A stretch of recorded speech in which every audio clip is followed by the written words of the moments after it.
Bab 780. Terobos. Harta karun tertinggi 5 dimensi berpindah tangan. Di lapangan, semua orang saling memandang. Mereka tidak menyangka Mileye benar-benar memberikan harta karun tertinggi 5 dimensi ini kepada orang lain. Benar-benar menentukan. Di lapangan, banyak orang mulai mengagumi Mileye. Harta karun semacam ini, jika ingin menyerah, langsung menyerah, ini bukan sesuatu yang bisa dilakukan orang biasa. Sangat berani. Yang terpenting, Mileye melahap pil peri bumi secara langsung. Ini secara langsung memotong pikiran beberapa orang.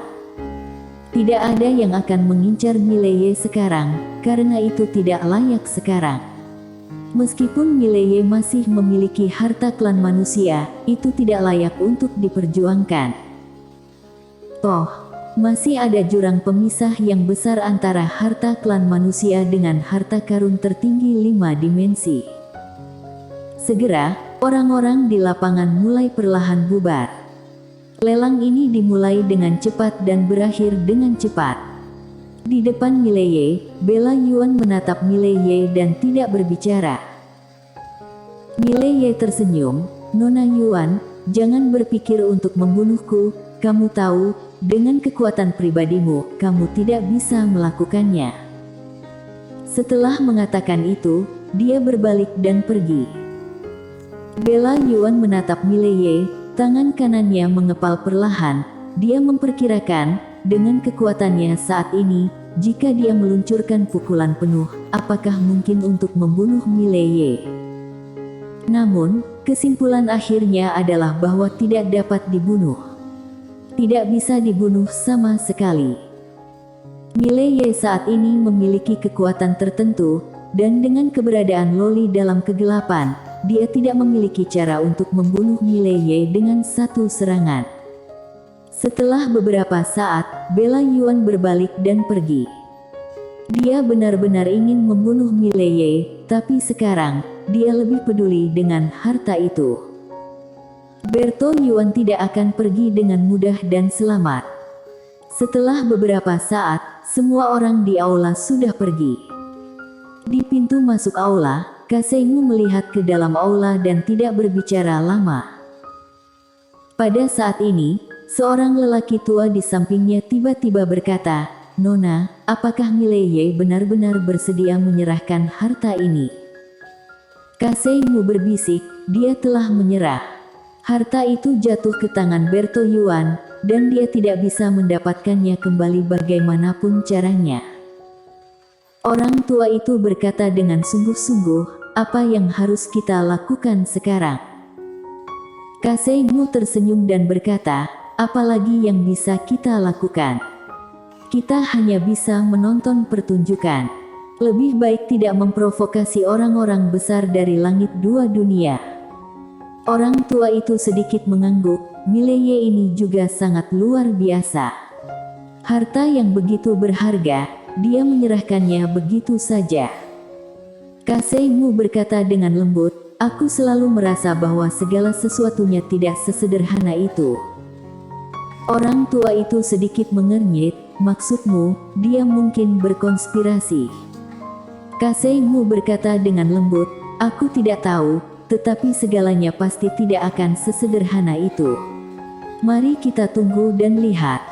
Setelah berbicara, dia melirik ke aula lagi, lalu berbalik dan pergi. Wilayah Utara. Saat ini wilayah utara, para master yang tinggal di wilayah utara semuanya telah pergi, dan wilayah utara telah kembali tenang. Di sebuah ruangan, Mileye duduk bersila. Pada saat ini, nyala api membakar seluruh tubuhnya. Setelah menyerap pil peri bumi itu, dia merasakan energi yang sangat murni bergejolak di tubuhnya. Pada saat ini, dia agak percaya apa yang dikatakan Berto Yuan. Ramuan ini mungkin benar-benar meningkatkan kekuatannya. Pil obat semacam ini harus ditemukan beberapa lagi. Mileye menarik kembali pikirannya dan mulai dengan panik menyerap energi itu. Di suatu tempat di langit berbintang, Loli berdiri dengan tenang, matanya menatap ke kejauhan.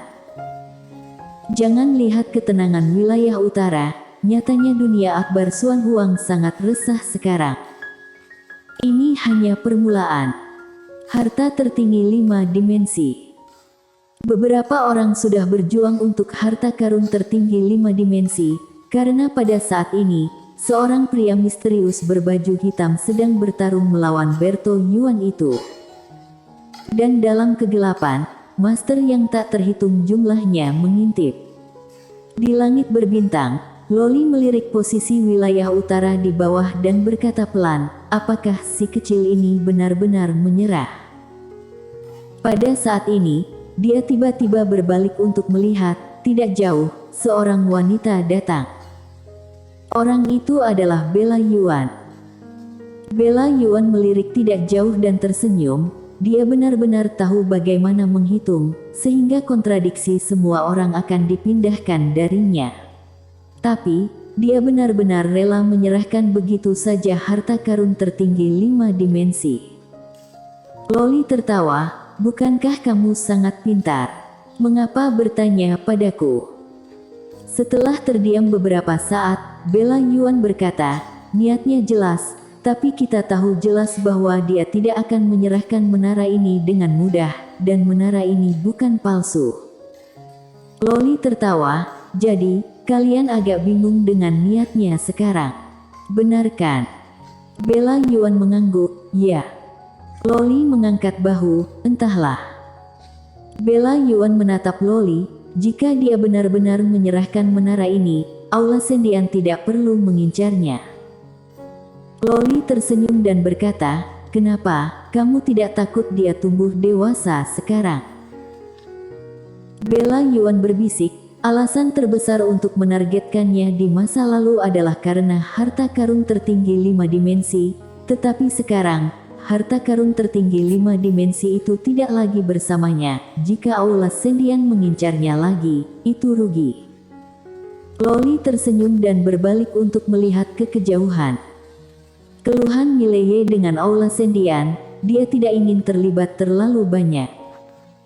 Pertemuan dengan Mileye kali ini juga tidak terduga. Jalan masa depan Mileye, dia tidak bisa terlalu banyak ikut campur, dan dia tidak bisa ikut campur, yang bisa dia lakukan hanyalah melindunginya di jalan hidupnya. Bella Yuan menatap pria misterius berbaju hitam yang sedang bertarung melawan Berto Yuan tidak jauh, tebak siapa dia? Loli menggelengkan kepalanya, itu tidak ada hubungannya denganku. Bella Yuan tersenyum, tidak berbicara, dia melihat tidak jauh, di mana pertempuran semakin intens. Setelah beberapa saat, Berto Yuan tiba-tiba berbalik dan melarikan diri, bukan karena dia tidak bisa mengalahkannya, tetapi memilih untuk pergi dulu tanpa terjerat. Namun, pria misterius berbaju hitam itu tidak menyerah, dia mengejar Berto Yuan, dan diam-diam, banyak orang mengikuti dengan cermat. Bella Yuan tersenyum dan berkata, ayo, mari kita lihat bersama, itu akan luar biasa. Setelah berbicara, dia menghilang tidak jauh. Loli mengikutinya. Dia juga ingin melihat bagaimana hasilnya nanti. Di sisi lain, dua wanita berdiri diam. Keduanya adalah Quen Lian dan Jasmine. Jasmine berbisik, dia benar-benar menyerah begitu saja. Quen Lian memutar matanya ke arah Jasmine, gadis bodoh. Yang lain tidak mengerti niatnya, memang kamu tidak mengerti. Jasmine memandang Quen Lian, apa maksudmu? Quen Lian tersenyum dan berkata, semua orang berpikir bahwa menara itu diinginkan semua orang. Faktanya, semua orang tidak tahu bahwa menara itulah yang memilih orang. Dia menyerahkan menara itu tetap akan kembali. Jasmine berkata dengan sungguh-sungguh, apakah kamu yakin akan kembali? Quen Lian mengangguk, itu pasti akan menemukan cara untuk kembali karena tidak punya pilihan. Jasmine berbisik, lantai 8 dan lantai 9. Quen Lian mengangguk, dia melihat tidak jauh, dan berkata dengan lembut, jika tidak kembali, lantai 8 dan 9 akan membunuhnya. Memang tidak dapat merusak tubuh utamanya, tetapi sangat memungkinkan bisa menghapus kecerdasannya. Hanya dengan kembali mengikuti Bernard, baru akan membuat takut lantai 8 dan 9 waspada, karena di belakangnya berdiri seorang wanita bergaun polos. Jasmine berkata dengan sungguh-sungguh, tapi itu belum tentu bisa kembali. Quen Lian berkata sambil tersenyum, kalau begitu Bernard pasti masih bisa melakukan sesuatu, mari kita tunggu dan lihat. Jasmine mengangguk. Quen Lian tiba-tiba bertanya, apakah Ayu mengetahui tentang kakak tertua? Jasmine menggelengkan kepalanya, aku menghubunginya. Dia mengatakan bahwa dia mendapat beberapa informasi dari kakak tertua, tetapi terputus lagi. Mendengar itu, Quen Lian sedikit mengernyit. Terputus lagi.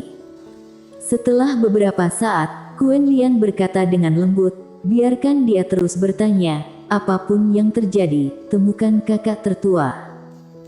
Jasmine mengangguk, dimengerti. Wilayah utara.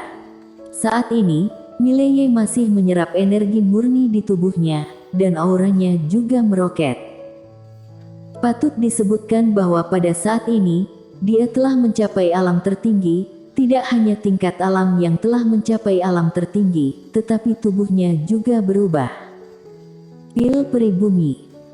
Pada saat ini, Mileye menyadari bahwa pil peri bumi ini lebih menakutkan dari yang dia kira. Pil obat semacam ini sangat berharga. Sangat disayangkan perisai perang penentang langit dan pedang sutra lainnya tidak diperoleh, jika tidak, kekuatannya akan sangat meningkat. Namun, tidak mungkin, jika dibandingkan, pil peri bumi ini memiliki efek yang lebih besar padanya. Karena dia sekarang, yang paling buruk adalah tingkatan alam. Dengan cara ini, waktu berlalu sedikit demi sedikit, dan auranya masih meroket dengan liar, dan tidak bisa berhenti sama sekali. Selain itu, tubuh fisiknya juga berubah saat ini, dia tidak tahu akan sampai sejauh mana, dia hanya tahu bahwa tubuhnya sekarang gatal, seolah-olah semut merangkak. Sekitar 2 jam kemudian, aura kuat tiba-tiba menyapu dari tubuhnya, dan ruang hampa di sekitarnya gelisah. Cukup menakutkan. Alam pengakuan. Dia mencapai alam pengakuan langsung dari alam tertinggi. Sebenarnya, antara alam tertinggi dan alam pengakuan ada semi alam pengakuan, tapi dia langsung melewati tingkat alam ini.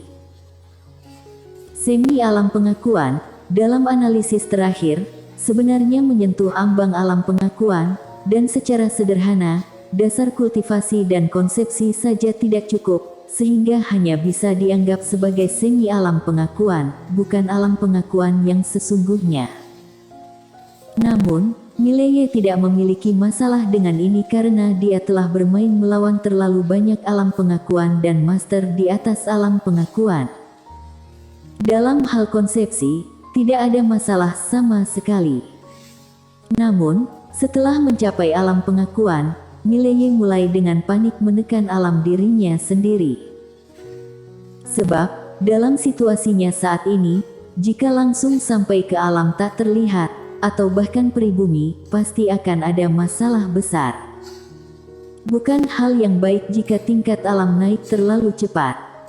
Dia harus memantapkan alam pengakuan, baru melakukan sprint alam tak dekat dan pribumi. Harus lebih lambat. Dan ketika dia dengan panik menekan tingkat alamnya sendiri, tubuh kedagingannya bergetar pada saat ini. Tidak hanya itu, tetapi pada saat ini, darah di tubuhnya mulai bergerak lagi. Mileye terkejut, dan dengan cepat menekannya dengan panik. Namun, dia ngeri menemukan bahwa dia tidak dapat menahan energi itu. Apalagi setelah kekuatan garis darah ini mau bergerak, dia tidak bisa menahan lagi. Wajah Mileye sedikit berubah, dia berseru gawat dalam hati. Dia membanting kedua tangannya, sekali lagi menekan energi yang kuat di tubuhnya. Namun, itu tidak ada gunanya. Aura di sekelilingnya semakin kuat dan kondisi seperti ini, setelah sekitar setengah jam. Bang! Aura yang kuat tiba-tiba terombang-ambing dari tubuh Mileye, dan dalam sekejap, ruang hampa di sekitarnya bergerak dengan hebat, sangat menakutkan. Bersambung.